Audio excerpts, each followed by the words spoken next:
Selamat siang, perkenalkan nama saya Berandita Rakbau, NPM saya 1211420120026. Sebelum saya masuk ke materi, saya akan membahas sedikit mengenai respirasi aerob. Sebelum saya masuk ke respirasi aerob, saya akan menyinggung mengenai respirasi. Respirasi adalah sebuah proses redukasi, oksidasi, dan dekomposisi yang dimana bisa menggunakan oksigen untuk merubah senyawa organik kompleks menjadi lebih sederhana dan juga dengan proses pelepasan sejumlah energi ke dalam bentuk ATP atau adenosin triphosphate. Sedangkan respirasi aerob yaitu sebuah reaksi pemecahan senyawa glukosa yang memerlukan bantuan oksigen. Di sini oksigen berperan untuk menangkap elektron yang kemudian akan bereaksi dengan ion hidrogen yang menghasilkan air atau H2O.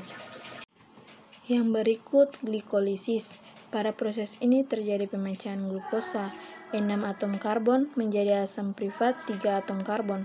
Proses ini berlangsung di sitoplasma dalam dua jenis reaksi, endergonik membutuhkan ATP dan eksergonik menghasilkan ATP.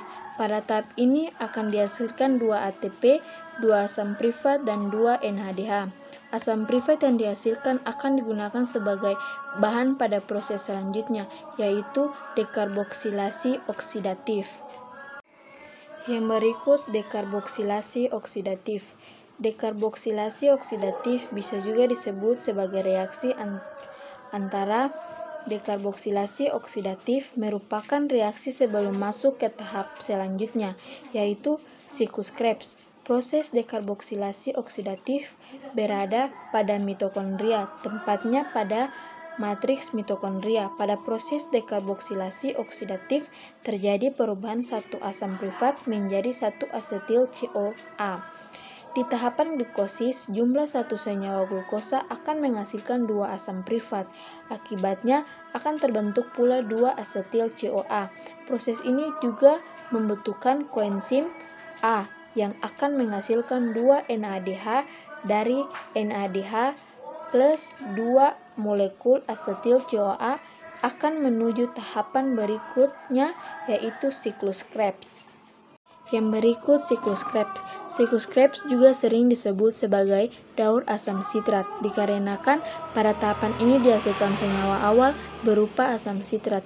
Tempat berlangsungnya tahapan siklus Krebs adalah di dalam matriks mitokondria. Hasil dari siklus Krebs adalah senyawa yang berfungsi sebagai penyedia kerangka karbon untuk sintesis senyawa lain.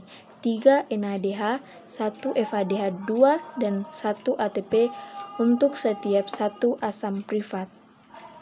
Yang berikutnya transport elektron. Transport elektron atau fosforilasi oksidatif adalah tahap di mana terjadi pengubahan NADH dan FADH2 menjadi energi yang berbentuk ATP agar bisa digunakan oleh tubuh.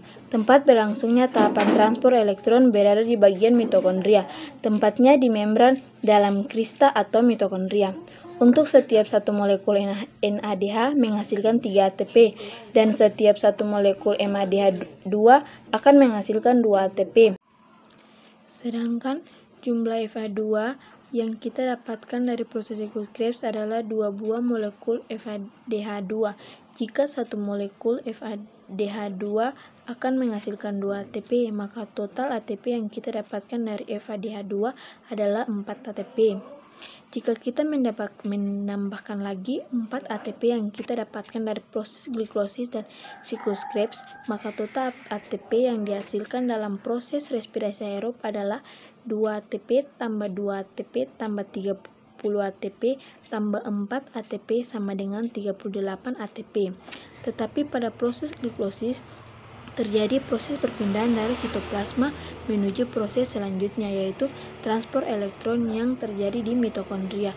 Proses perpindahan ini akan membutuhkan energi 2 ATP.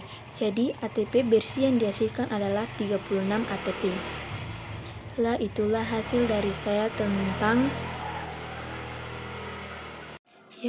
itulah hasil dari presentasi saya. Sekian dan terima kasih.